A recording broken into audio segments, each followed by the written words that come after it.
Yeah.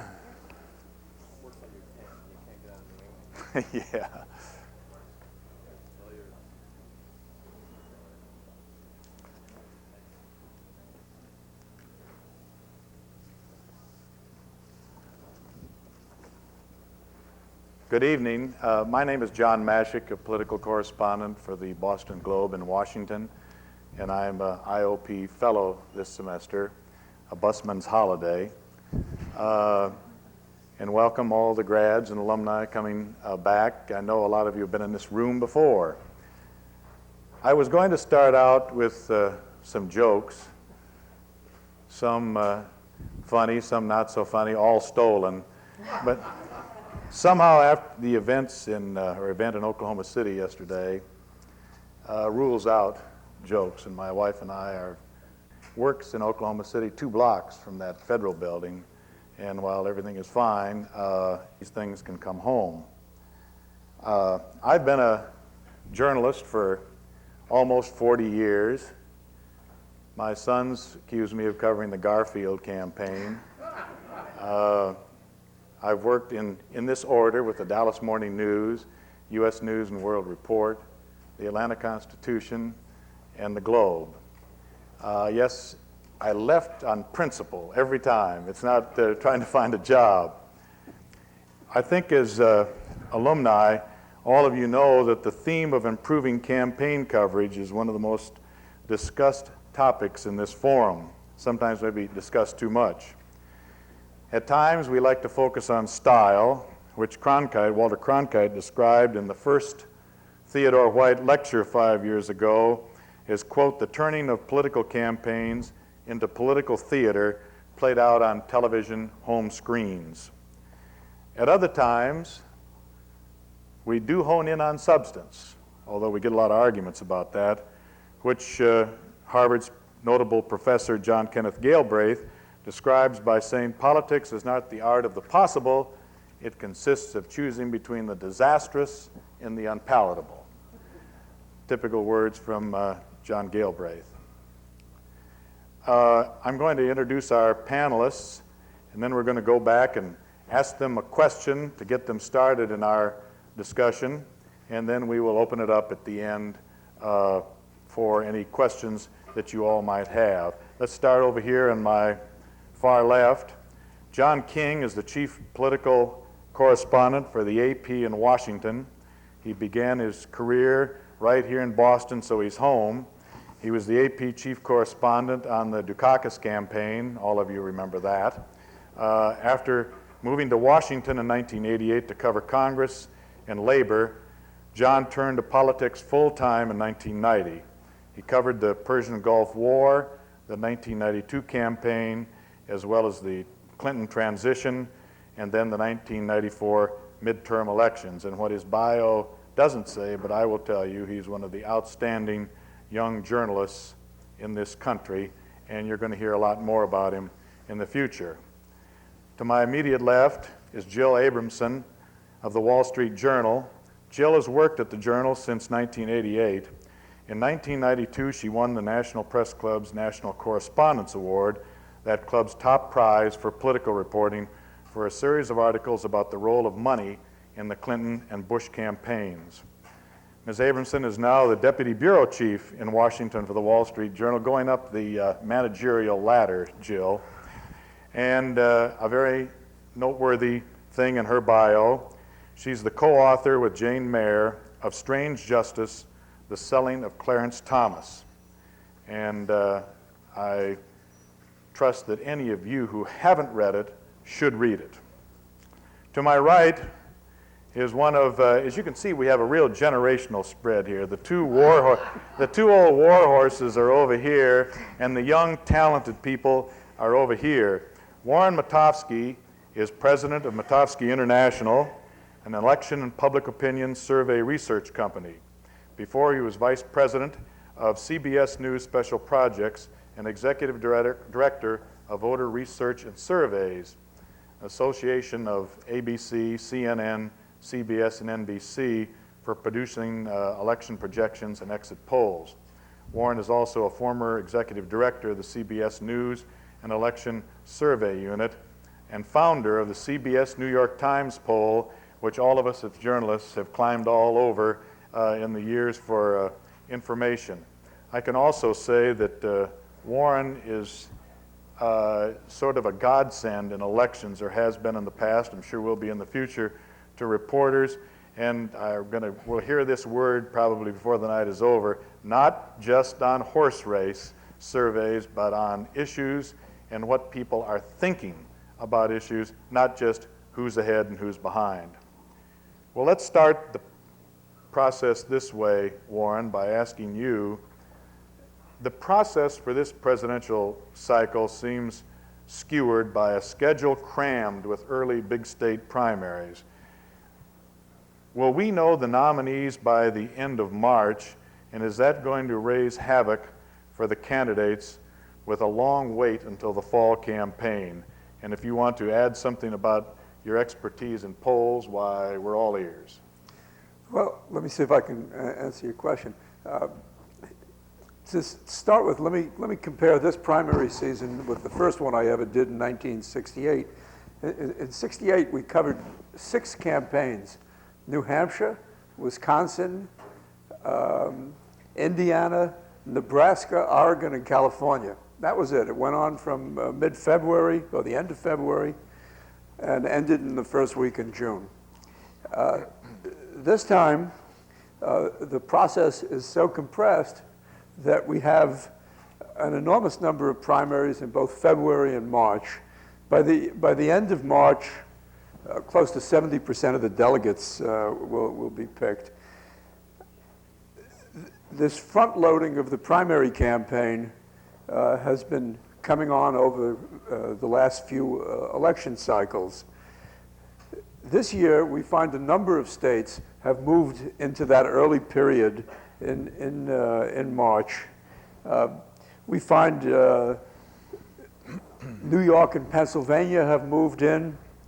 California has moved in, and we're likely to have Wisconsin and Pennsylvania still in that March period, and one other, Arizona. These are states with close to 480 delegates out of a total of 2,000 to be just under 2,000 to be selected for the Republican convention. The 480 combined with almost 800 delegates from primaries that were already held during that period will result in almost 1,300 delegates being picked by the end of March. Now, in Republican primaries, they usually nominate their candidates rather early, or they identify their nominee. They have to go through the different primaries and caucuses to get enough delegates. Whether that will happen this time, I would say it's more than likely because there are so many primaries and caucuses early. But whether it will happen, I'm really not going to guess. It depends on who wins which of the events.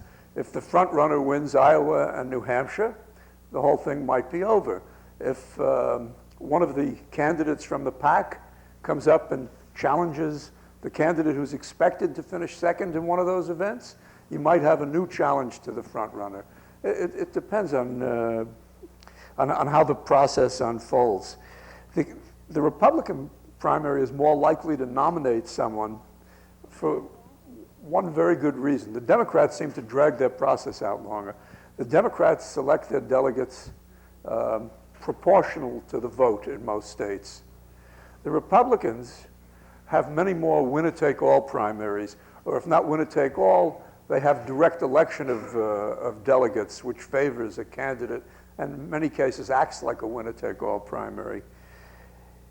The states that have just come in, the big states, they have a lot of delegates, and they have either direct elections or winner-take-all. New York and Pennsylvania, you vote directly for delegates, and if Bob Dole can't win New York after what Alphonse D'Amato has done from there, there's something wrong with the way they've rigged the process in New York. California is a winner-take-all state. The one with the most votes gets all the delegates, and that's quite a prize. There's 163 Republican delegates in California.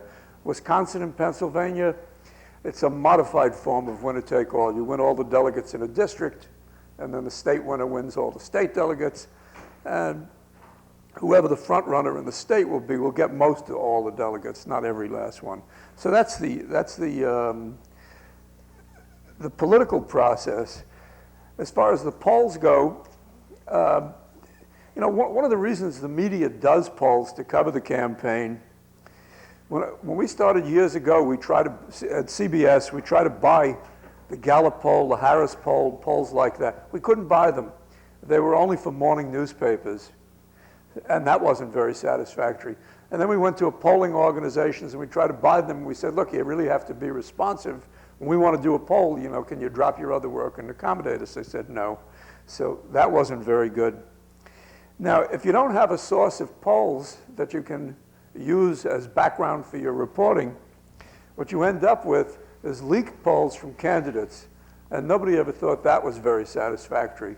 The candidate polls are out there, and if there are no other polls to drive them underground, they're going to be leaked as the only information. And there's one thing that reporters will do, and that is they'll go where there's information, even if it's bad information sometime. The other reason for having your poll is, you know, in the absence of having information about what voters think, reporters will tell you what they think voters think. And they will. They will. They have a third sense or a fourth sense that helps them with this. I think asking people how they feel is a better way than intuiting it. The bottom line is it's useful for coverage. You have to know who the candidates are, what their standing is, what issues the public likes. I remember we did a series of pieces on issues in the late fall, early winter, before a couple of presidential campaigns. And some producers and correspondents sat around and said, okay, we'll call the candidates in and these are the issues we'll ask them about. And somebody got the bright idea, why don't we ask the public what issues they're interested in rather than us making up the issue list. And we did that. We did that. It was a completely, not completely different list, but it was quite a different list. The issues on the minds of the public are not the same as the issues on the minds of necessarily of reporters. When you think of a primary campaign, I have what I call I call it a perception model in mind. And that is, most of these candidates running for the Republican nomination are unknown. Bob Dole's about the only one that is generally known to the public. What's going to happen between now and those primaries in February, or even into February and March, is people will start getting an image of what those candidates stand for. And you're going to see it in several different ways. They're going to become better known. People will have opinions that are either favorable or unfavorable about them. They will think they stand for something even though they won't know quite what it is. And they will start to have an image that takes on the characteristics of favorable, unfavorable, or unknown. And that's really the dimension that will grow between now and the time these primaries are in swing. Now, I know it's popular to talk about horse race journalism, and everybody sneers and says we shouldn't do that. But this is a horse race, and the winner gets the prize. It isn't the one that has the best stand on the issues or the most compatible stand or tells the press the most interesting stories about himself or herself. It is a horse race, and that's what it's all about. However, you cannot find out who's ahead by looking at polls today. You cannot find out by looking at the fact that Bob Dole has twice the preference of Phil Gramm, and Phil Gramm's ahead of Pat Buchanan by a few points and so on. That's name recognition. During the campaign, you can have horse race questions. You should have them in the primary states that you're talking about, not nationally. There's no campaign in other states. There's only going to be a campaign in New Hampshire and Iowa early. And and you can ask questions there. You have to ask, the poll should ask, and you should be aware if you read these things, that they're asking the same people who can participate in the primary. Some states only let registered Republicans vote. If a poll includes Republicans and independents, then they're not the people that are going to nominate or vote on that particular candidate. Let me suggest an easy thing you can do now if you want to follow polls. It's the next best thing to a horse race. It's what I do. I track something called the favorable, unfavorable ratings of candidates. And it tells me two things. It tells me when I add favorable to the unfavorable, it tells me how many people have an impression of the candidate, how many people have an opinion. Well, Bill Clinton's well known today. Bob Dole is well known today. Phil Gramm is a little over half as well known as Bob Dole. Alexander's down about 25%. The people have an opinion of him. Governor Wilson of California is a little bit better than that. If you look at the difference between the favorable or unfavorable, is it widening? You know, is it more negative than positive? I mean, Ross Perot is well known, but it's the unfavorable that's the bigger number. This is the kind of thing that you can look at. As far as issues go, you know, people have all kinds of opinions even when they know nothing. Now in academia, that's not going to get you very far. You know, you're going to fail on your test if you don't know something, and nobody wants your opinion. But in politics and in voting, people have a perfect right to have an opinion without knowing anything, and they also have the right to act on it, and they do. So I don't want to confuse knowledge with opinions. That people will have them without knowing much about an issue. The second thing is reaction to issues is not substantive on the part of the public. Most of the public, it's visceral. And so knowing details is not something the candidates are going to spend a lot of time doing. They're going to stick with the emotional content of an issue. If you read a poll, I would suggest to you that most issues are too complex to be properly explored in one or two questions. And the second thing is that issues have two dimensions. One is whether you favor or oppose something, or some evaluative dimension. And there may be a lot of things that you feel are good or bad, but it also depends on whether you think they're important at all. You may think abortion is something that you oppose, but you may not care very much about the issue. On the other hand, you may care a lot, and it may be an important issue. And the last point I want to make is about issues is very few voters respond to a single issue. Maybe some will to some issues, but there's no really big groups. About the only issue I found recently is taxes. You can find sizable groups of people. Let me mention one last thing, and I'll stop and let everybody else do this. In 1992, the Republicans the voters put the Republicans and George Bush out. In 1994, they put the Democrats out of office. In 1995, they've expressed a lot of discontent with Republican policies and with Bill Clinton.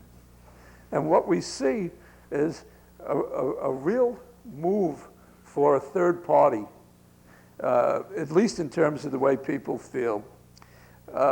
Almost 30% of the people that disapprove of Clinton or disapprove of GOP policies want to see a third party.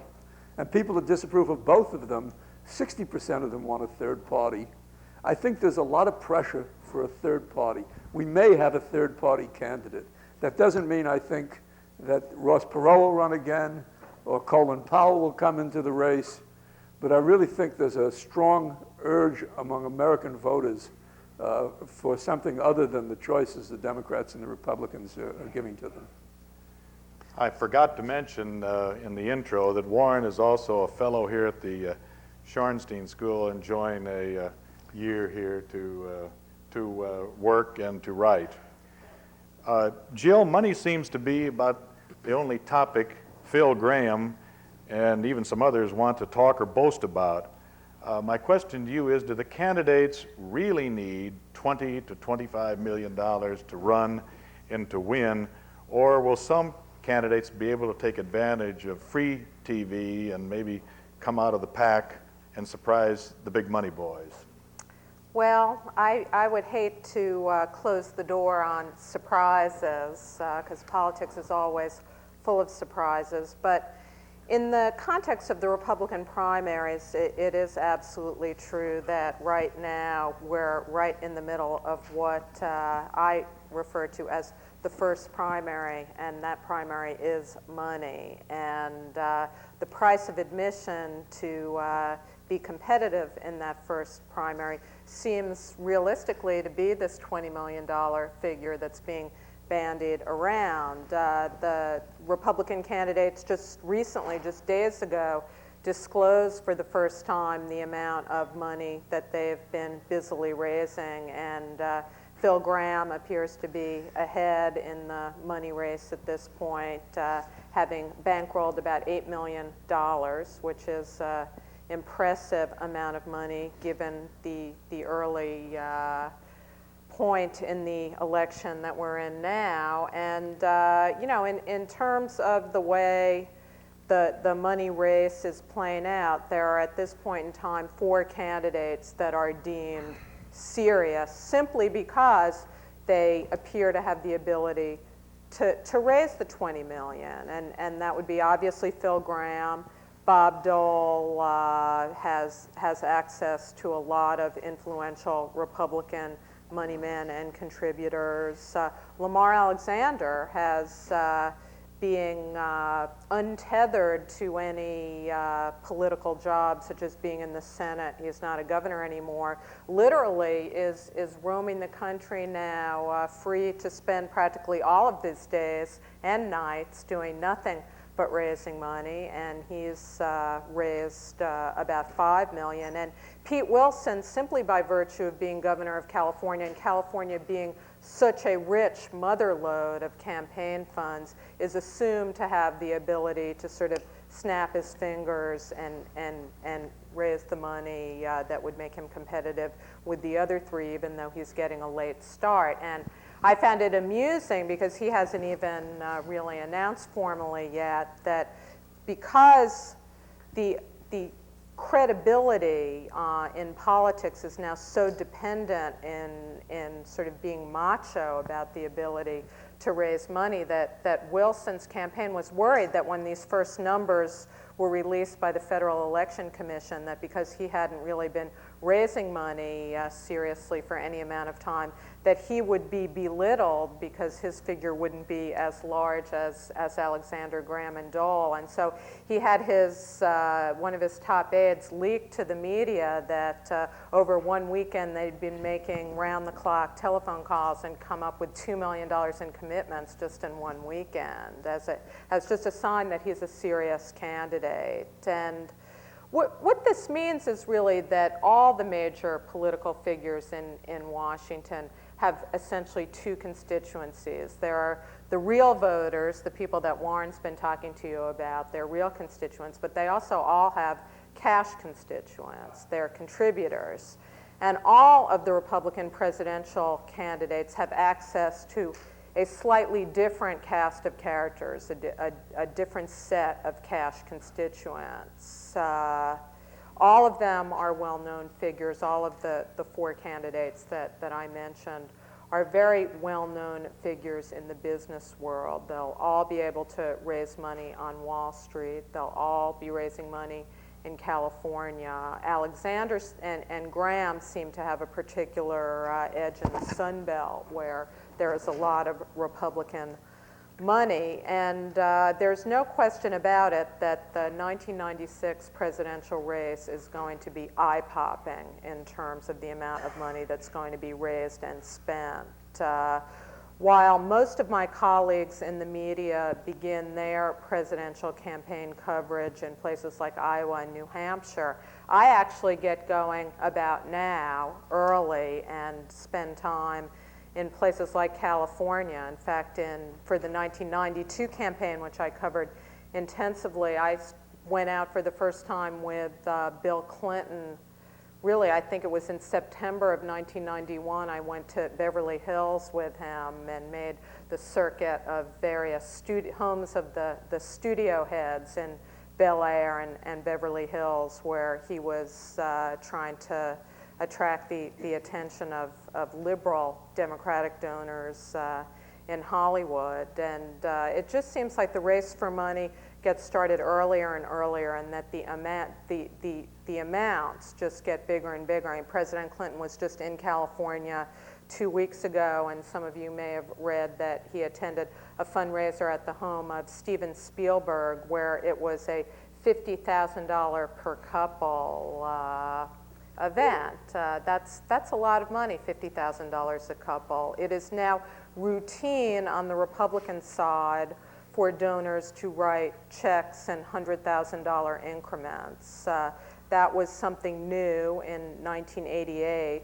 George Bush invented something called Team 100. It was really the first time since Watergate days that we'd seen the return of big money, money in the six-figure increments, corporate donations. And some of you might really ask, well, hey, after Watergate, didn't we have all these campaign finance reforms and new federal election laws that were supposed to shut down this big special interest money game? And the answer is yes, but that those laws are riddled with loopholes. And one of those loopholes is known as the soft money loophole, which allows both political parties to raise money from corporations and wealthy individuals in unlimited amounts for party building activities. They're not supposed to spend it directly on candidates, but they can spend it on an array of related political endeavors, and they do. The Republican Party, after their November landslide, as you can well imagine, is right in the middle of what I've referred to as a veritable Sherman's March of fundraising. They had an event in February that in one night, one dinner, raised $11 million. Yes, sir, $11 million.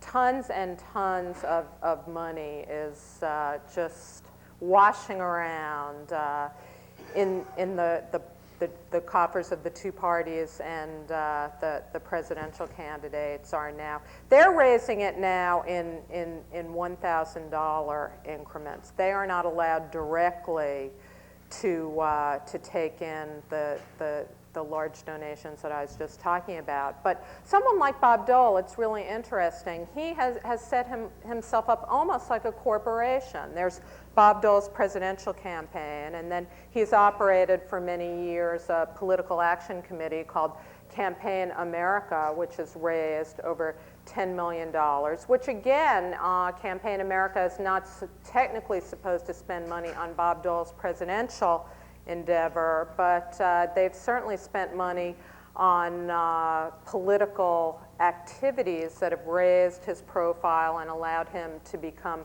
known as a candidate. And Bob Dole also has a foundation called the Dole Foundation, which is devoted mainly to helping handicapped people, but again, gets his name out there in a favorable context before the public.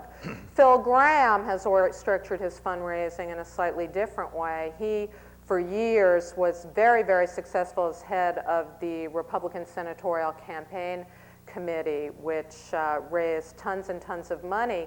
And Senator Gramm, after running his victory lap in November, decided that he deserved a present for all of his efforts, and that present was the fundraising list of the National Republican Senatorial Campaign Committee. He now has the names, the list of all of the donors that have given money, who have responded to any letters that have gone out asking for money where Senator Gramm signed the letter. And that means while other candidates in the race have to spend millions of dollars literally developing their fundraising lists, Phil Gramm has one right at his disposal, tried and true, one that's already brought in millions of dollars. So he is very well fixed. And Lamar Alexander, some of you may have read the New York Times Magazine just last Sunday, did an extensive profile of his top fundraiser, and he's got a bunch of quite wealthy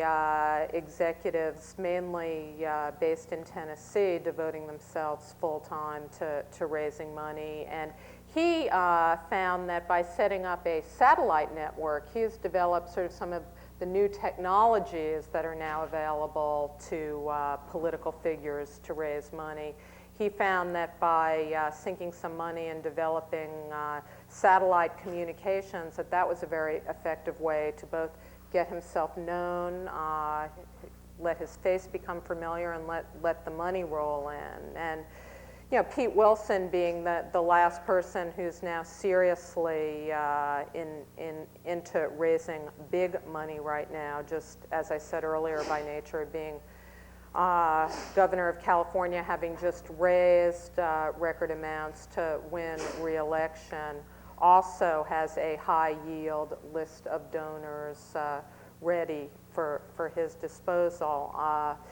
Now, that's a long-winded intro to the second part of your question, which is it possible for some fresh face who doesn't have this kind of money infrastructure to suddenly pop onto the scene and break through and even possibly become either the Republican nominee or a third-party nominee? And I guess, you know, the answer would be yes, but you know, the only other time that we've had someone sort of make a surprise entrance onto the scene, it was Ross Perot, and I would hardly call him an underfinanced political figure.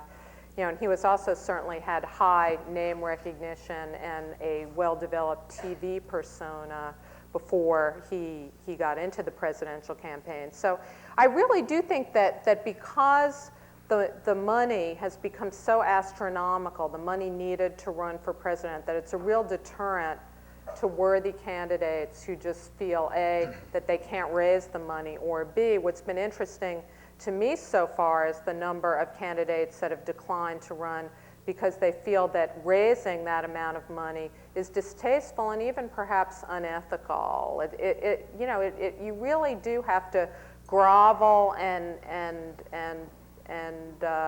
become beholden to special interests and wealthy individuals to a degree that just some thoughtful politicians are just no longer willing to do that. Jack Kemp, comes to mind as someone who's very clearly stated that just the sheer amount of time you have to spend, with hat in hand, begging for money, just makes it not worth it to him. He didn't want to do it.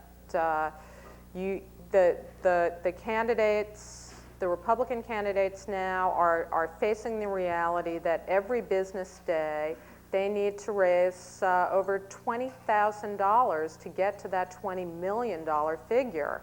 And that means that virtually all of their time right now is being spent begging for money. And I really thought after '92 that campaign contributions and the money had reached such a ridiculous, stratospheric amount that we were going to have campaign finance reform. I thought, unfortunately, that my beat might get shut down on me, but it didn't. And I just think we're going to see a quantum leap in money this time.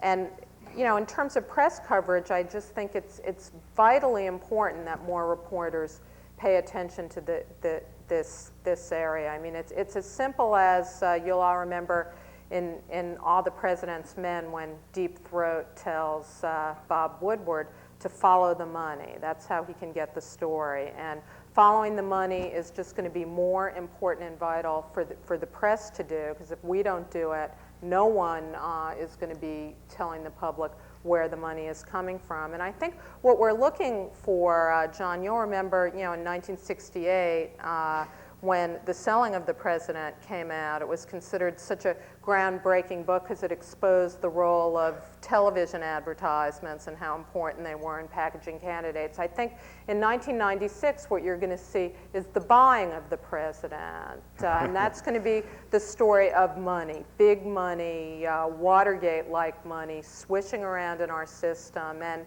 I really hope, someone writes that book. I think it would be just as eye-opening in a way as that book back in '68. Well, Jill, before we turn to John, I was thinking as you were talking, a delightful rogue of California political history, Jess Unruh, said that money was the mother's milk of politics, right. and it sounds like dairy herds need to be out there to.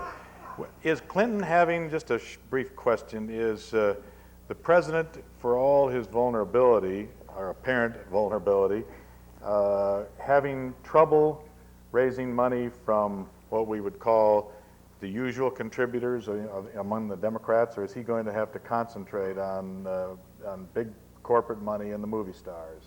Yeah, the movie stars loom large, and it was interesting because the Spielberg event that I referred to earlier was supposed to have been held in February, and they had to put it off because in the wake of the election disaster, even his Hollywood friends weren't so eager to snap open their wallets. So yeah, I think it's going to be tougher. I think labor unions were really disappointed by the failure of the health care plan to get passed. I think they're not that thrilled with things like NAFTA. They have nowhere else to go, but will they be giving money at the same levels and donating their people for phone banks and that kind of thing? It's an open question. I think people are feeling the money people on Clinton's side are feeling pretty ho-hum, but they have nowhere else to go. So I suspect that when push comes to shove, they'll be scared into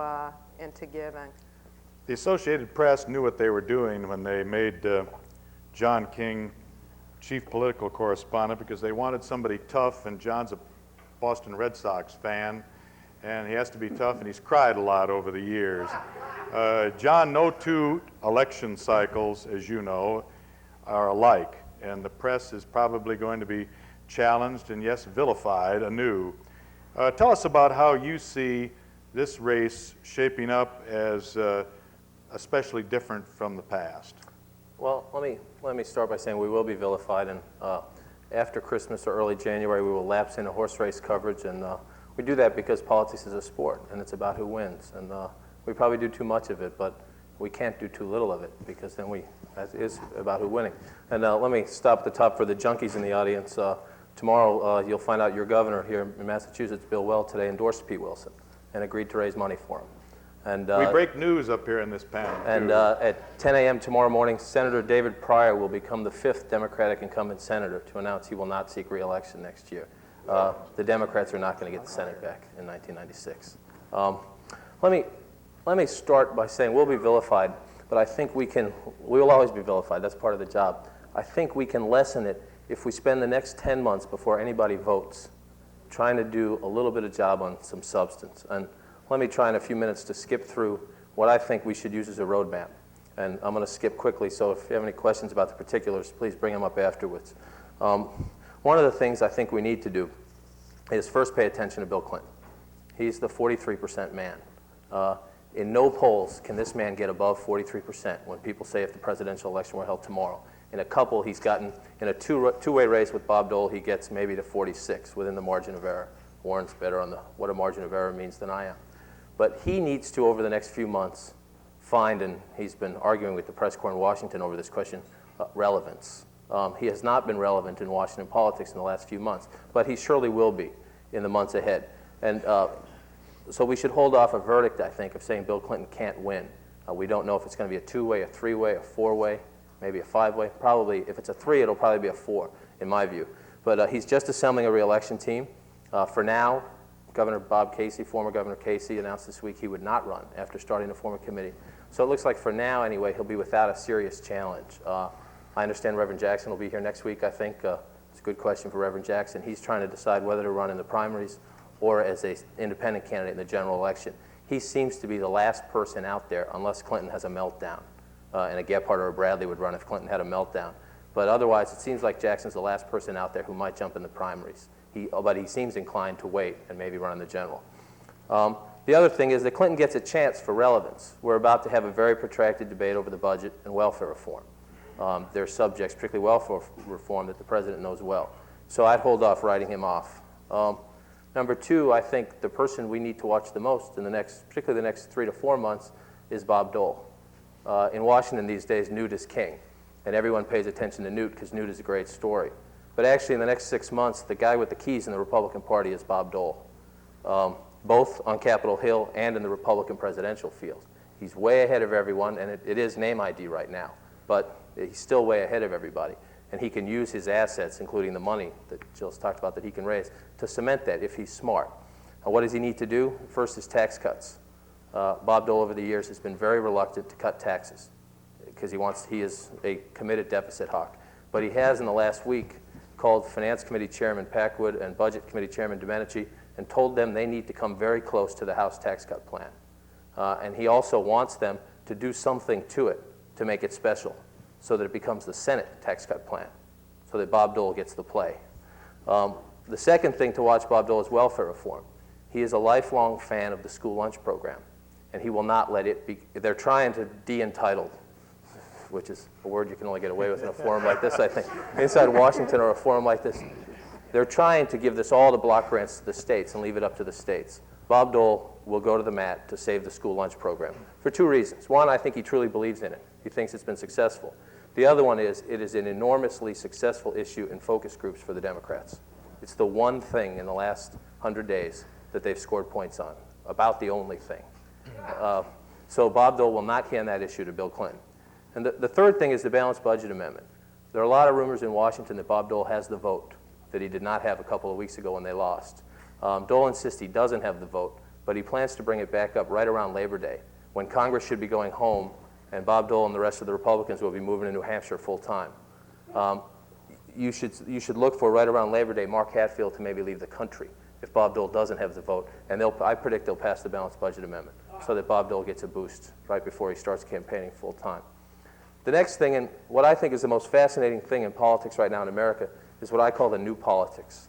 The parties as we know them, through history or through our own personal experience, are either dormant or dead. If you want to turn out votes, if you want to pressure Congress, if you want to light up the phones, if you want to fax everybody, you don't call the parties, except for maybe in 1 or 2 states in this country that still have state parties that count. You call the NRA, you call the Christian Coalition, you call Americans for Tax Reform, you call the pro-life movement, and mention those groups, and what party do we think they're most closely associated with? That's why what happened last year happened. These groups are ascendant, and on the other side, their issues-based coalitions have taken over for the parties. I think largely because people are sick of what Jill talked about. Average, everyday folks are sick of seeing big checks. So they hear a group that they think cares about them. We can debate that. But issues-based coalitions have become the power in politics, not the parties. And for the Democrats, the issues-based coalitions are the labor unions, the civil rights groups, and the women's and feminist groups and other women's groups, which all three, in terms of being able to turn out votes, are in decline. In last year's elections, in many states a majority, but nationally in House elections, 45 or 46% of members of union households voted Republican. Now, those are the votes the Democrats used to be able to lock up and count on. So the Democrats have a problem with this new politics, but they also have an opportunity. The Republicans are about to learn what the Democrats learned. It's hard to manage a coalition. And we're going to have, in the next 100 days, we're going to have abortion come up. We're going to have the gun ban repeals come up. And the Republicans have to learn to manage that, much like the Democrats have to learn to manage whether it's striker replacement for labor unions or gay rights from those groups. So the Republicans are about to have some of the same fights. One other thing, the next thing is the driving issues. In the short term, the next couple months, be taxes, welfare, budget, spending cuts. If you look at polling, Republicans are now said to have a huge advantage on all those issues. But we're going to have a big debate over lean versus mean. The Democrats have a chance in that. The one problem now is, I mentioned the school lunch program.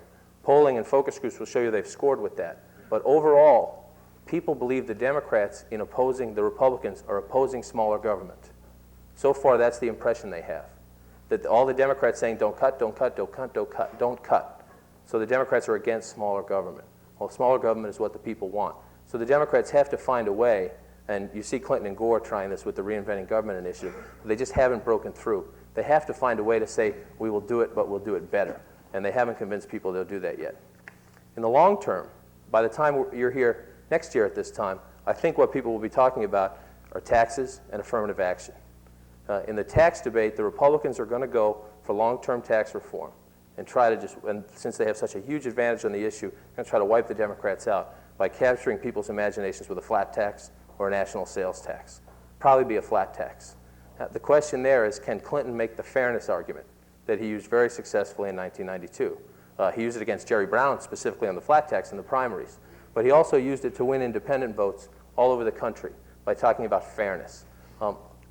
He has a hard time on this because if you're fighting the flat tax, whatever its faults, I'm not smart enough to understand the flat tax, but if you're fighting it, you seem to be defending the status quo, and people hate our tax system.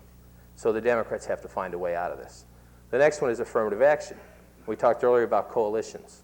How do the Democrats respond to a country that wants changes in affirmative action? This is tearing the party apart. The California Democratic Party, they are shouting matches every day because I think most of you know there's going to be a ballot initiative out there. In the White House, there are shouting matches every day. They don't know how to handle this. But if you remember back to 1992, there was one issue that Bill Clinton handled, I think, better than any Democrat, at least in my lifetime, and that was race. The last two Democratic nominees got themselves tied up in knots by Jesse Jackson. Clinton handled the relationship well. He went into Georgia to a black community and did welfare reform announcement. He went to Detroit and then to Macomb County, the white suburbs, and talked about race relations.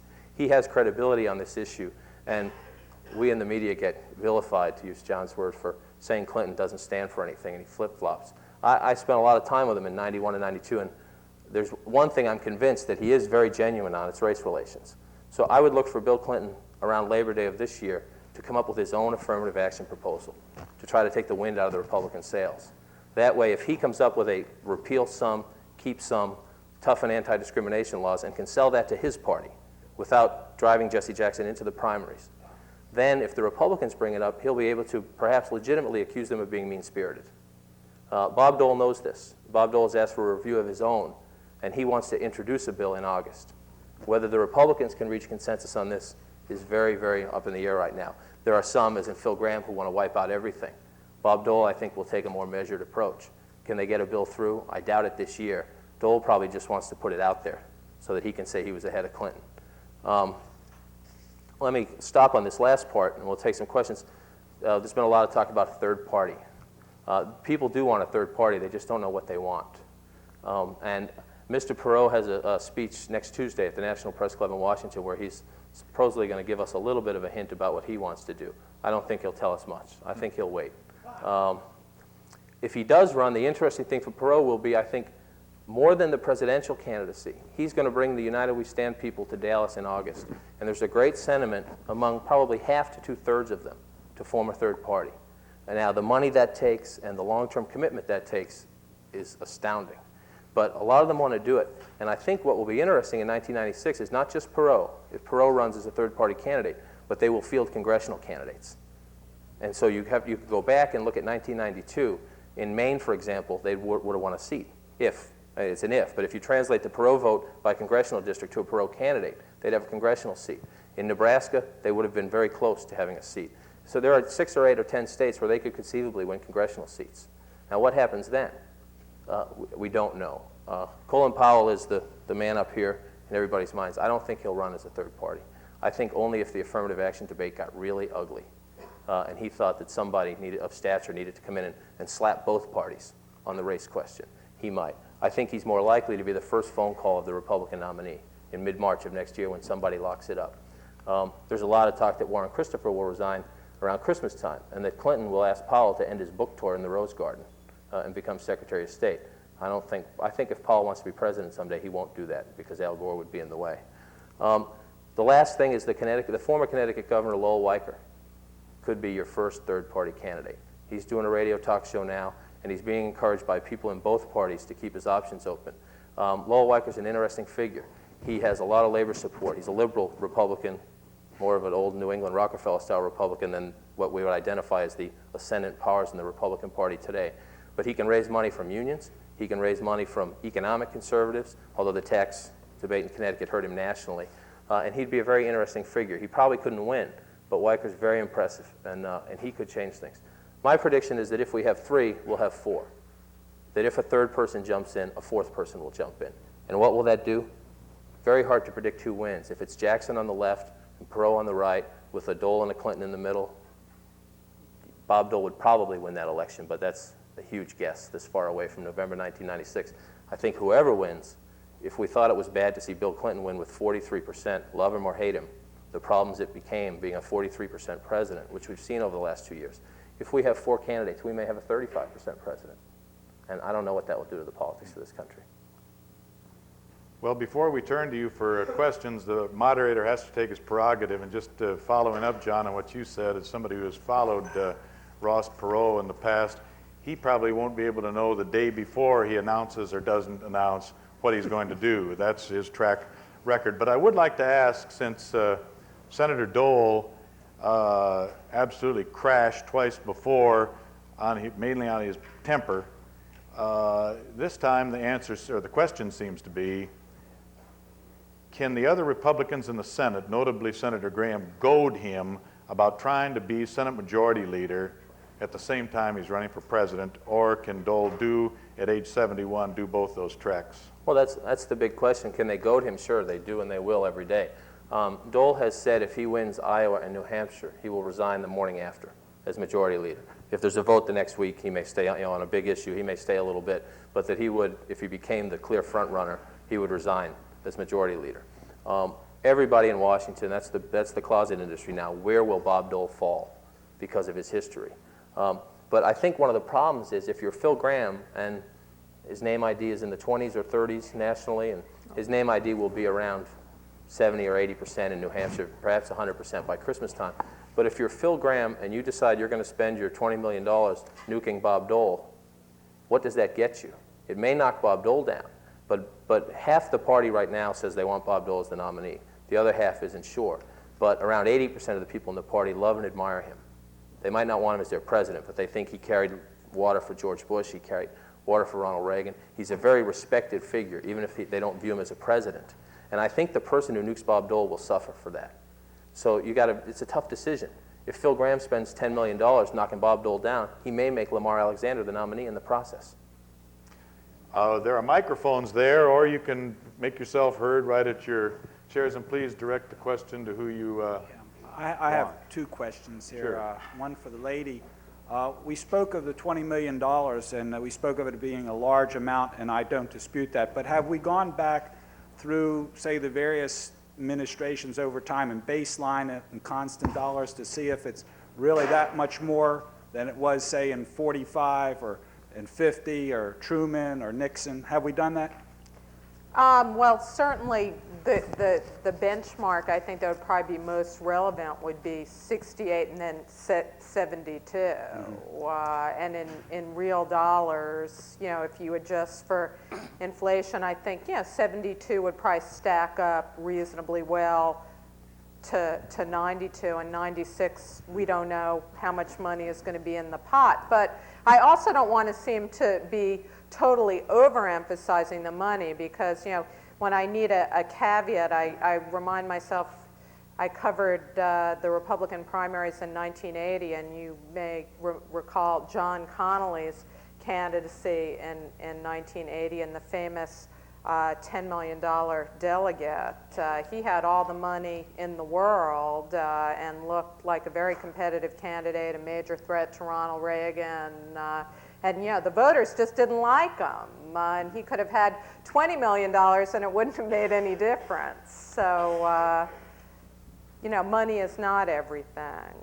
And I just still didn't get the clear answer. The answer is I don't know, in exact dollars. I would have to. So you could say that the dollar is worth so proportionately less than it was 5 years ago, 10 years ago, or 20 years ago, that $20 million may not be that much more. I mean, definitely if we cash that in for yen, I would say yeah. Right. Well, can I jump in for 1 second on that point? Sure. It will be exactly, the cap every year is adjusted, every 4 years is adjusted based on inflation and states' voting age populations. So in terms of the maximum amount they can spend, it's a constant dollar ever since can spend in the end. If they spend every dollar they can, that will compare back to since they first created this system after Watergate. But the question this time is how fast they have to spend it. In the old days, Iowa and New Hampshire are small population states. The cap next year will be about $600,000 in each state, 1.2 million.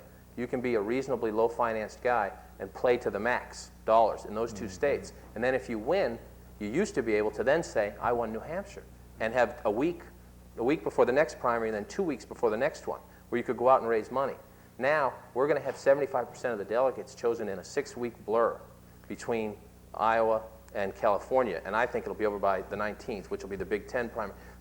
So the problem is, in real dollars, what you can spend is the same, but you have to have it in the bank earlier this time because you won't have time to raise money after New Hampshire. Second part of the question. Can I just try one thing? Sure. I think the 20 million figure is a red herring, okay? I think you need a lot of money to run for office, but different candidates are going to need different amounts. The candidate that finally gets the support of the religious right isn't going to need as much as Alexander's going to need to run, because he's totally unknown. It doesn't look like he's going to get that support. So I think it's a variable amount. I think the amount came about because Phil Gramm decided that he wasn't going to be more popular than Bob Dole, but there was a race that he could win, that he could run this year, and that was the money race. And for him, he probably figured he could raise 20 million, and that he would need 20 million. I don't think each candidate needs the same amount. If Bob Dole wins Iowa and New Hampshire, he's not going to need 20 million. You have a short second part? Yeah, right. I didn't mean this first one to be so long. To the young gentleman there, Bob Dole. We spoke about. He's getting older fast. Yeah, we spoke about Bob Dole's temper on one side and his positive image on the other side. And there's a thought going around that he's trying to be too much like a goldfish today, and not the shark that he really is, which he really needs to be the candidate for president. I may steal that line. I think that we will have moments in this campaign where we'll get to see whether Bob Dole really has his temper under control. And I think they'll come in the next couple weeks after the Senate comes back from recess, when he gets goaded by Graham on the tax cuts and then spending cuts in the budget. But I will tell you that I didn't know Dole very well in the '88 campaign. I spent most of my time with Dukakis. I did a little bit of Dole in Iowa. But having gotten to know him cover Congress, he knows this is his last shot, and that seems to have psychologically put him at peace with himself. He just seems much more content that there's nothing he can do. If he loses this one, it's not like, well, do I have to lose with grace or dignity because I'm going to run again? There's a certain finality to it, and he seems very much at peace with himself. He seems to be really disciplined, too. I mean, maybe at peace, but because it's his last shot, he seems to be willing to do anything that will help get him the nomination, including, interestingly, adjusting a number of his positions on the issues. He's heading right. I mean, the fact that he signed on to this tax pledge is really stunning. Winning is everything. Yes, ma'am. Hi, We'll go over here next. Go ahead, it's you. Thank you. I agree with Jill, and I like what Mr. King said also. I don't believe in polls. Excuse me. As far as, Governor Weld has Charlie Manning's. I don't want to go into it. And Dukakis had Sasso, right?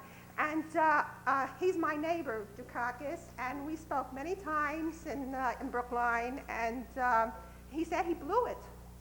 And we asked him, why did you blow it? And the basic thing is character, the way he was talking about his wife and things like that, He had all the money in the world, and he could have gotten in. We all rooted for him, and then he blew it himself. So, you guys, can have an awful lot of influence. I don't think the people basically want a third party. What they want is somebody with character. Somebody who is sincere about the thing. And Dukakis said that he was sincere, but when they start asking him just one question about his wife, he blew the whole thing. Was that your question? It's my question now. My question is, I'm sorry, I didn't mean to lecture. I was a history major, pardon me. My question is, what are you guys going to do about it? I mean, I understand what your ideas are, but if you would influence, the people, the public, in the right direction, that money, like Jill was saying, we know that money is a big thing right now, but money is not the most important thing. You would have the most influence on the general public. and I'm sure a person with character would get in. Like Graham said, it was I who didn't have the health control thing and health care thing. I mean, he boasts about something like that. Can I intervene on that Yeah, first sure. part panel? I'd To hear say, what because you're- Dukakis won the primary and was nominated, Yeah. and he made good use of that money. Yeah. Then he came back up here and did virtually nothing while the Republicans kicked the stuffing out of him. And so he spent the money wisely in the primary and then campaigned like he was going to take a siesta. That was it wasn't a character issue. Right. He just Yeah. was a bad campaigner. Lee Atwater. You want to ask the question about Lee Atwater? Go ahead. The Lee Atwater won the election. And I voted, I was up here, Dukakis taught me, what won the election for Bush was the hypodermic needles in Boston Bay and Willie Horton and the Pledge of Allegiance. And they were non-issues, and when Lee Atwater died, Bush died. Are you answering the question you're going to ask us? No, right now? Okay. The one issue I wanted to say to Jill is that the reason for, and I'm Keith Wilson, I'm from Independence, Missouri. I write a newspaper column. I know Bob Dole. I used to date his ex-girlfriend. And the reason that he is so mellow today and wasn't before is between now and then he lost his prostate gland to surgery. And you won't understand it, but the guys will. Warren is laughing and turning red. I do have a question. Don't filibuster. I Don't don't- filibuster. I do Give have us a a question. I just wanted to fault the news press generally for not covering one issue that's never been covered about Bill Clinton, and that's where he came from, Hot Springs, Arkansas. During his entire formative years, all the way through high school, he was in Hot Springs, which during that period was the only illegal gambling hell in the Middle West. And so for most of his formative years, he understood that it didn't matter what the law was because gambling was a felony in Arkansas under Orville Faubus until he changed it. That's not my question. My question is for Warren, and that relates to poll taking. I used to be a drinking buddy of Joe Napolitan, who was John Kennedy's poll taker, and my question is a technical question, and that is, since the telephone poll of the Literary Digest in the 30s until the polls of today, which have an accuracy which is finite, we can say it's within 2 or 3 points, at what point in time did we understand that taking a poll nationally of 1,000 randomly selected voters could be accurate? It wasn't in the 30s. Today, it's pretty accurate. When did that happen, and is it marked anywhere in history? Look, first of all, the Literary Digest didn't take a telephone poll. What they did was they polled lots of voters by mail. They were subscribers to telephone. They also owned automobiles. That was not a probability sample. It was not a representative sample of the country. It was strongly skewed to people who had money during the Depression. The telephone polls are very much like the polls that preceded them, and that's where people sampled housing units and knocked on doors. You got a representative sample, and once you have a representative sample of people, it depends on what you want to know. 1,000 may be enough for some people, enough for others. We've almost reached the bewitching hour, and could I please make the moderator happy and ask a question and fast, okay? I'll do my best. This is for any members of the panel. It seems to me that part of the story in part of the techniques in 92 were attack faxes, rapid response teams, satellite communications. In doing your job, what is your experience in trying to sort out what should be reported, what needs to be reported, what the public needs to know, and how do you do that under the time pressure that you're under? Well, unfortunately, we make it up as we go along, and I don't say that critical of us. We have no choice in many cases. Let me use an example, one of my least favorite days in my life, and that's Jennifer Flowers Day. Every news organization in America had heard rumors about Bill Clinton and were investigating them, and I think for good reason. I disagree with the point that Lee Atwater won the election. Michael Dukakis lost it. Lee Atwater started it, but people vote on character. And so character was going to come up at some point. If Michael Dukakis had fought back, he might have had a chance. One of the things, people who hate Bill Clinton, the one thing you ask them, what do you like about him? They say he's a fighter. And that's what they respect and admire about him, and that's why they view him as a president. But Jennifer Flowers Day, every organization was spending all sorts of money going around Arkansas, and nobody knew yet if we'd print any of this stuff, but we thought we needed to know it. And then, lo and behold, one day, she rents a hotel room with help, and a cable network in this country decided to put it on live TV. Now, everybody saw it. What do? We can debate this for hours. You know, we did. And we came down on the side that we had to do something. And to me, it's my least favorite day ever working in my entire life, because I could stand up here right now and say, you know, you robbed a bank, which is what she did on TV. And I'm not getting into, you know, I know a lot about her story. I spent a lot of time investigating it. It's not worth debating here. But we have to make it up as we go along. I mean, Gary Hart said, follow me, and people did. He got what he deserved. Did we handle it right in Bill Clinton's case? No. Can we ever make it much better? I don't know. Yes, sir. Yeah, my question is about populism. How do you think the mainstream media is going to respond to the resurgent populism in the electorate now? There's so much of a distaste for politics. People say they distaste the horse race, but of course they love to read all the articles. How do you think the mainstream media is going to respond to that, if at all? Jill or Warren, you want to take that one? Well, I think, you know, the major vehicle for populism isn't, you know, the AP or certainly the Wall Street Journal, but gosh, it's on talk radio and television every day. I mean, those are the preferred channels of communication. In a way, there's been a real democratization, if you will, of the media, you know, and journalism has become very segmented, and we could also be here all night arguing about what qualifies as journalism. Does talk radio? You know, we pay attention. I try and spend a good part of my week at least being aware of what issues are of interest to the people who are doing the call-in shows, because I think you're out of touch with that very powerful populist strain that you're referring to if you're not paying attention. And I think more and more reporters from more conventional outlets are paying attention. It's also why we do polls. I mean, that's where the people get to register their opinion directly rather than through a medium. We have time for one more question. Yes, ma'am.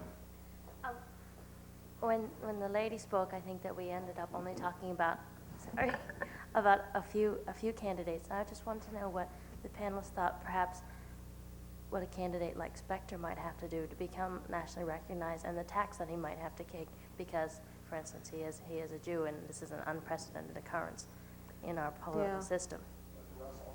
I mean, the problem for someone like Specter is that he has to make the first cut in the Republican primaries, and he has a very small niche in that spectrum. He's trying to appeal to sort of the more moderate, progressive wing of his party, which has been shrinking over time, with sort of a one theme, which is the anti-religious right theme. And I just don't think, you know, that will make him ultimately competitive in the primaries. I think it will make him an effective voice in the debate within his party. He'll be, you know, on nationally televised debates, you know, voicing a message that I think is an important one that will have some impact. But I just think as a practical matter, knowing the sort of portrait of the Republican Party as it exists today, it's unlikely that would strike a dominant note within his own party. I think if you go back to Warren's point, there aren't many single-issue voters.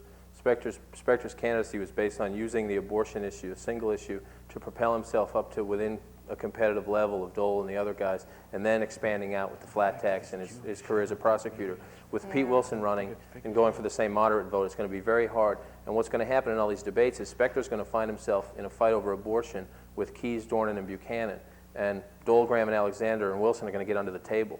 And they're not going to want to talk about that issue because it's a very damaging issue when you get into a general election context. So I think the others will be content to let Specter fight out with the guys on the right, and it's very hard to carve a niche. What he may end up doing, if he can win some congressional districts, which is hard to see because it depends how much money he can raise, he may be able to get enough delegates to at least go to the convention and have a platform fight, have enough people to have votes when you have a platform fight over the abortion plank. But you think perhaps that issue that will have to be debated initially, will they think that will go away because it's fought out in the beginning?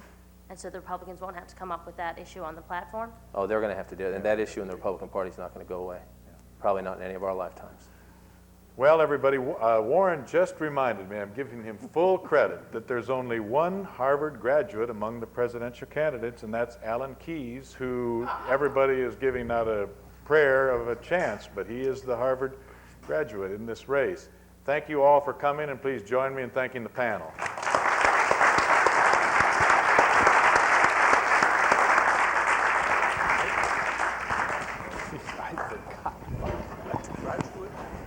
Undergraduate, right. The whole ball of wax, right. Hi, how are you, Cassie? Nice to meet you. You're just an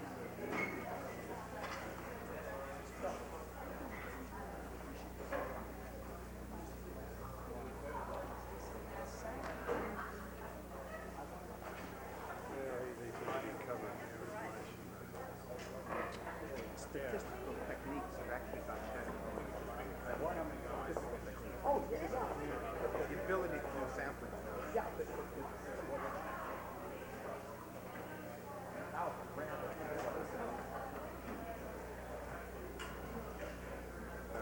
Quite clear hypothesis testing. It's not surprising to me. That's correct.